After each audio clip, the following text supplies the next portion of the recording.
Make sure you're subscribed to JerCrispy.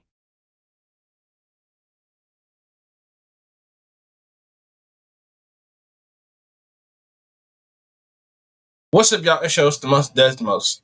JerCrispy, the rank, FDB movie that I thought was weird. Part number 3. Ooh, we got number 3, y'all. We're on the road to 500. Make sure you follow our social media. It's on the screen. Love y'all. Let's get it. In this life, two things are certain: taxes and weird movies. Yes, Yeah. ladies and gentlemen, we're back with movies I thought were weird, part 3. If you don't know, this is a series where y'all send in movies on my IG or the comments or the Discord, and if I pick yours, not only do you get a shout out, but I go over your movie with the class. Yeah, sounds like another familiar series, right? Shout out to him. Only rules are we go from kind of weird to disturbing. And Ooh. y'all gotta try and top what y'all did last time. We good? Everybody got it? Let's go. This first one. Boy, yeah, I remember that shit, son. Why the fuck that movie always coming back out of nowhere, son? And I'm glad that movie never continued. That cat movie, like, why that movie always come back and continue? To come back and circle around there and just torture a nigga. Like, get your bitch ass on somewhere, bitch, die! Puss ass cat movie. Comes in from Gabriel Penna on YouTube, who says, Toy Story? What did Toy Story do? Is what I also thought at first. I never found Toy Story weird, not in the slightest bit. But then I tilted my head and squinted a little, and I can low-key see it. As a kid, it would seem dope, you know, my toys walking around, having their own lives, going on little adventures when I'm not around. That's fire. But when you're grown, this is not tough. It'd be one thing if they were openly showing me they were alive, but these dudes are secretive about it just because they think people might freak out or something. That's ridiculous. Of course we gonna freak out. You talking about a gang of creatures that can walk and talk and experience a deep range of emotions and stuff. We see them happy, see them sad. And me Canada said, like, if they found out. So, like, no, Mikana was making a whole video about this. He talking about, like, nigga, you find out they had new to talk and they get cancer or some shit. Some dumb stuff that Mikana put. We even see them angry. We saw Woody get mad at Buzz when he was getting more attention from Andy in the first one. In the second one, we see that old fat farmer toy get mad at. You know what that means, saying Woody was the main at one point, then he turned to a side hoe, and then Buzz was the main. Was the main in that first movie? Say that nigga got jealous like a motherfucker in that first movie. At Woody for trying to mess up his ticket out the toy hood. And in the third one, which is the scariest, we see that Lotso is mad at. I'm sorry, Crazy Take. I would rather watching Finding Dory or Finding Nemo than watching number 3. I don't fuck with number 3 like that. Number 3 and number 4, it's like it got down to like really little kid shit, like on some little kid, like, you know, on some little kid stuff. That's in my opinion. I'd rather watch Hercules, or I'd rather watch like what the 3 cow movie with the horse that want to be a stallion or something like that. I would rather watch that than this. Humans. Y'all understand why that would be a bad thing, right? These dudes can grow to resent us. So imagine if one day I decide I don't want my toys no more, which to them is like damn near a death sentence. And these dudes decide in an act of revenge to turn me into a victim of a Toy Story creepypasta or something. I wouldn't like that. Or what if it's even pettier than that? I don't know, Mr. Potato Head don't like how I'll be playing with Mrs. Potato Head, so he decides to line both of us. It's talking toys, people. You don't know. Also, even from the toys perspective, it's just weird. I remember watching a MatPat video back in the day. I mean, I want to see my guys. Y'all can't see them. Let me see. Y'all can flip over. Show y'all my guys real quick. Y'all see Garfield? That's Garfield. I know y'all see Mickey, but he kind of black. I got Stitch. I got Fuzzy. Teddy the Tiger. Who else I got over there? And Tommy. I got Tommy over there too.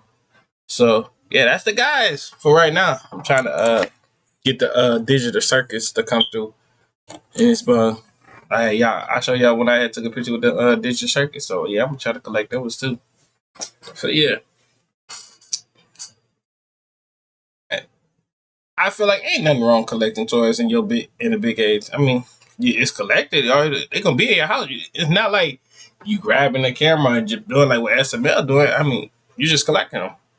Talking about it. So yeah, we're pretty much like their purpose. They exist for our amusement, so they have to kind of let us do whatever we want with them. And I know y'all were normal kids for like, the most part, but I need some kids back at elementary that'll make their Barbies and Power Rangers do some weird stuff. But I mean, who could blame us? Curiosity killed the cat. But yeah, it'd be pretty weird if they were alive. This next one comes in from May, who submitted the movie Old 2021. Now, I already seen this movie before May here sent it in, and I like it. It's not the best, it's not the worst, I like it. But May is right. This movie is a bit weird. If you never watched it, we follow this not so happy, the parents are divorcing, but still pretty happy family who are on vacation on this unnamed resort island. And this island is pretty freaking nice. Free drinks, friendly staff, beautiful views. This place is nice. Or should I say, was. Because apparently this resort was so nice and friendly that this ginger dude, who I think is like the owner or something of this resort, offered the family exclusive access to a private beach as long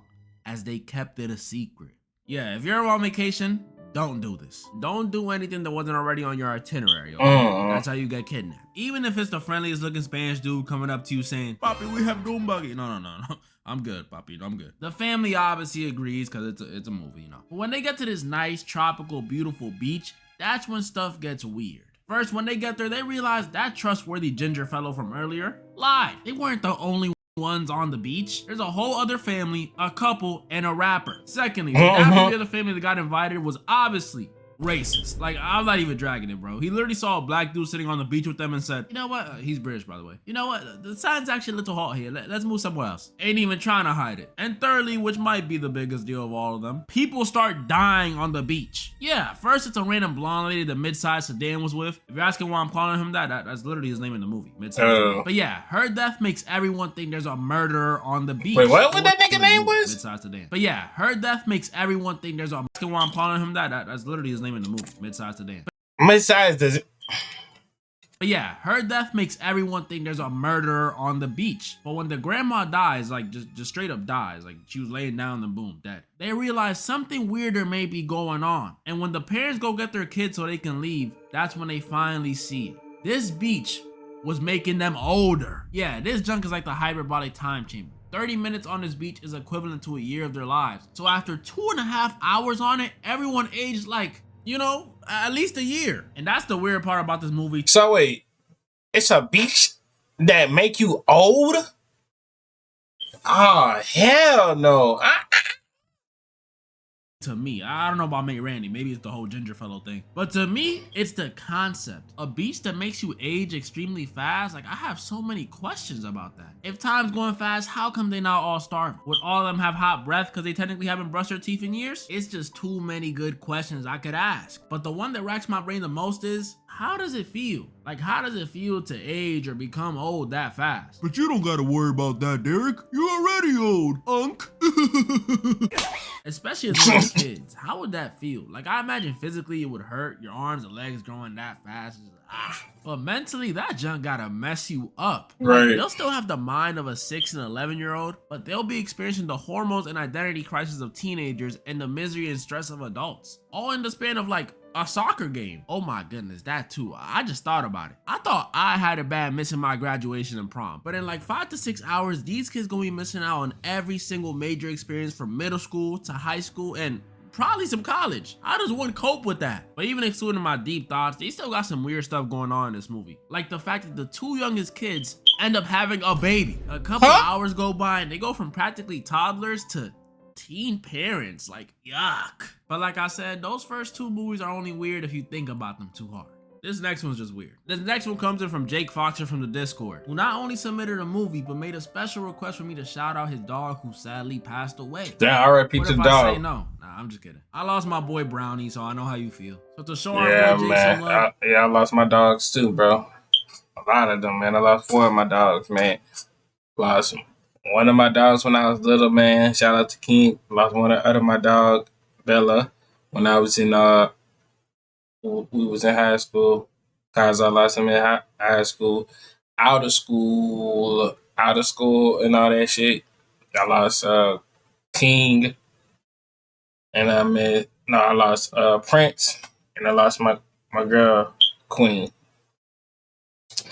Damn, bro. Everyone comment down below R.I.P. Bailey. Yeah, I'm sending bro. you and your family my condolences, my boy. And the movie he submitted was Meth Gator. Oh God. Come on, Jake. A movie about an alligator that ate so much meth that it grew to 30 feet and now kills people because it wants more meth. I miss Velocity. And that just basically like Cocaine Bear, but just an alligator? What? Pastor. Movies like this just baffle me because it's like script writers, directors. Were y'all on meth when y'all thought of this? And this isn't the only one of these movies either. This type of movie damn near has its own category. If you don't want to watch Meth Gator, there's also Meth Crabs, Cocaine Shark, Cocaine Bear, which I heard is the best one, Cocaine Cougar, Cocaine Crabs from Outer Space, and the most— Yo, they have a lot of bro, who's coming correct up with the ideas, bro? Y'all need your ass whoop. ridiculous one of all, Crack-Coon. Come on, y'all. Crack-Coon? Oh, I need to watch that. What blowing my mind the most, though, is these are all actual movies, like, in length. Like, Crack-Coon is an hour and a half. An hour and a half of what? Like, I know most of these are about just the animal killing people, but bro, what else is there? This next one comes in from I might have to watch that on Instagram. Crack-Coon. On to us, right? In this one, we follow a group of teens who are going on a camping trip. And before I even get to the actual stuff, let me just tell y'all how weird this movie is within the first 5 minutes. When one of the teens is about to leave his crib and he's saying bye to his family, Korn just starts playing on the TV. No joke. One of his friends' screen mirrors or like connects via Bluetooth or something and starts straight up playing BBW Korn. First few minutes, right in front of his family. So keep that in mind. So yeah, we follow these teens going on a camping trip and everything's going smoothly. They set up camp, bust open a few cold ones, and then one of them actually cuts off their piece. Damn. Why do y'all send me this stuff? This movie is not about a camping trip at all. It's about a group of teenagers who have to help their friend reattach his Johnson after he cut it off. That's the whole movie. Just them running around, looking for it, dropping it, and trying to get it back to him in perfect condition. This is so weird. There's literally a scene where like a venomous snake bites the thing and you know what you gotta do to get the poison out, right? Yeah, I'm done talking about this one. For those wondering though, he did get his Johnson back. He's good. This next one comes in from Saj from the Discord, who's been requesting this one for over a year. I'm sorry it took me so long, my boy. I'm sorry. And the movie he suggested was Donnie Darko. Huh? Oh boy. Man,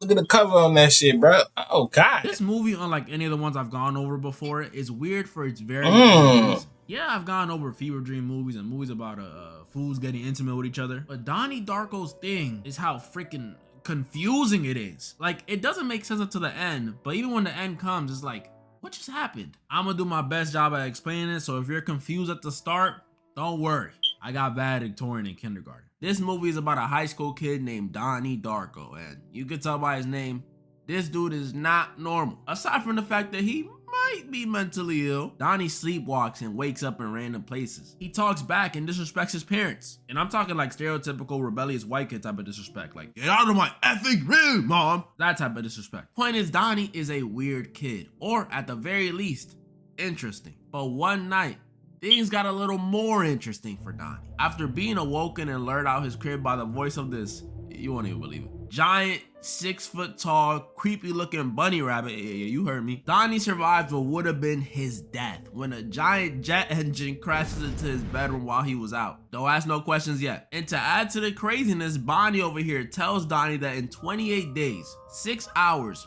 42 minutes and 12 seconds, the world will end. Time out. Do y'all see what I'm talking about? Ain't no way, my nigga. Who am I as a black nigga to be waking up out my sleep and seeing a big tall bunny stand outside like this? Nigga, I'm gonna be like, nigga, if I'm high, I know I ain't see nobody like that. Who is that? I'm just gonna look up at Jesus and say, not today. Not today. You ain't gonna do me like that. But you know what's crazy? It's always crazy to happen to our fellow white brothers in these situations. And this must be karma. He must did something to his mama, and that might be his uncle dressing up at the party. That might be. We never know. 12 minutes. This movie went from maybe a coming of age movie to perhaps a comedy movie, to possibly a thriller/horror movie, to now an end of the world movie. What is happening? But this moment was only the start of the weirdness, because after this, Donnie starts experiencing stranger and stranger things. Yeah, see what I did there? As we get closer to this quote-unquote end of the world. And this just makes things more confusing. He starts hearing Bugs Bunny talk to him more often. He sees strange things coming out of people and out of himself. A random old lady comes up to him and whispers stuff in his ear, like back And weirdest of all, he almost whacks it in front of his therapist. What does this have to do with saving the world? When I was watching this, I was just like how some of you are right now. No clue what's going on, just along for the ride. And that's without me mentioning that Bad Bunny over here was making Donnie do random things like flooding the school, burning this weirdo guy's house down, learning about time travel. What? Ah, my head. Things get so confusing in this movie that people are convinced that Donnie's just schizophrenic and imagining all this. And honestly, that was my first theory too, because the longer this movie goes on, the more questions arise. Who is the bunny? What does the bunny want? Why is the world connected? What is all this stuff Donnie sees? Why did he make him flood the school? Why did he make him burn the house down? And most importantly, why? Why? Was he about to whack it in front of his therapist? Just kidding. The big question is, why does Donnie die at the end? Yeah, he dies. 1 second the world is ending, Donnie is next to his dead girlfriend, and the next, he's back at the beginning of the movie, laughing, and gets crushed by the jet turbine. This junk just gets more and more and more confusing, but it's peak, so I watch how to understand it. So, you know what? I'm tired of explaining with words. I rewrote this script, no joke, like 5 times, and every time I get to the ending, I end up confused. So I got y'all. I found a way to simply explain everything that goes on in this movie, and it's gonna blow y'all minds. How we feeling? So I ain't wasting no time. If you couldn't piece it together, which I don't blame you, Donnie Darko is about surprise time travel. Hence why I have this regular universe line right here. It's a regular universe, stable, probably has a good job. I don't have to point that. Point is, pretty much this line was the regular timeline. That's where we see Donnie wake up in the mountains, yell at his parents, "Get out of my effing room, mom," you know, all that stuff. But then there was a glitch in the space-time continuum or something that created an alternate universe, or the tangent universe. All right, y'all following? And this tangent universe is where the entire movie takes place. Boom, that's shocker number 1. But although it's only a little different than the regular universe, this universe is kind of not supposed to exist. It's unstable, which is why the Energizer Bunny told Donnie that the world was gonna end, because this universe existing was going to create a black hole that would consume the regular one and the tangent one. Y'all still with me? We're making progress. So the only way for that to be fixed was for Frank, who's the bunny, to guide and help Donnie save the world. Which is why he makes him do little tasks like flooding the school, learning about time travel, burning that dude's house down. All that stuff that we thought was just random, or Donnie just being a paranoid schizophrenic, was all according to plan. Well then, what about the ending? Why does Donnie die? Because on top of time travel, this movie is also about self-sacrifice. In order for his main timeline loved ones and universe to be saved, Donnie had to pretty much sacrifice himself and allow that jet turbine from the beginning of the movie to crush him. In turn, killing him, saving the universe, and allowing all the people he cares about to live. But to them, it all just felt like a dream, which is why at the end, they're all looking at each other like, hey, I think I know you, even though I don't. So, did that make sense? Yeah, if you ain't get how so wait. The bunny was named Frank the whole time. So you telling me this nigga Frank is a time traveling ass nigga? To warn this nigga, you gotta sacrifice your life just to help up other people and blah blah blah blah blah. And this nigga was sitting with him at the movies. Ain't no way, son.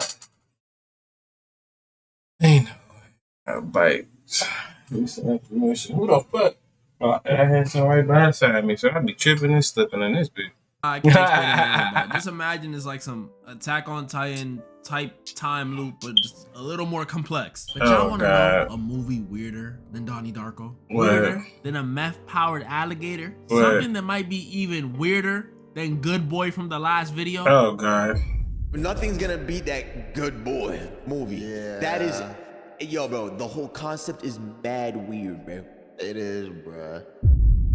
Oh, God. Y'all sure about that? This last one comes in from RobRu01 on Instagram, who submitted the movie Tusk. Y'all couldn't get me to do Human Centipede, so y'all sent me Tusk, huh? Y'all think y'all clever? If you never seen this movie, I envy you. This movie's one of the grossest, most horrifying, most twisted things I've ever watched. And I seen that one video a long time ago with the girls in that cup. In this one, we follow this podcaster guy named Wallace who interviews interesting internet people. Imagine like a Joe Rogan, but instead of interviewing Neil deGrasse Tyson, he's interviewing the D's Nuts guy. And one day when he's scheduled to interview this guy from Canada, things go left. It turns out the dude he came to interview, sadly, passed away. Damn. But don't worry, things were about to change for Wallace. Really change. Because while taking a leak in the bathroom, Wallace sees an ad written by an old man named Howard, who in exchange for some help around his crib offers a place to stay, rent-free, and more importantly to Wallace, he offers some interesting stories. An ad you found in a public bathroom? Not sketchy at all, you gotta love it. When Wallace arrives at Mr. Howard... You know, one thing I would just say, hold up, let's go back. You know how was just pissing. Let's go back one more time. I don't know why they don't want to go to the point when I wanted to hit it at. Wallace sees an ad written by... Right here, bro. Why is this all up in the bathroom? Let's be real. I'm not trying to look at nothing while I'm pissing. I'm looking straight at my... I'm looking at my and pissing down.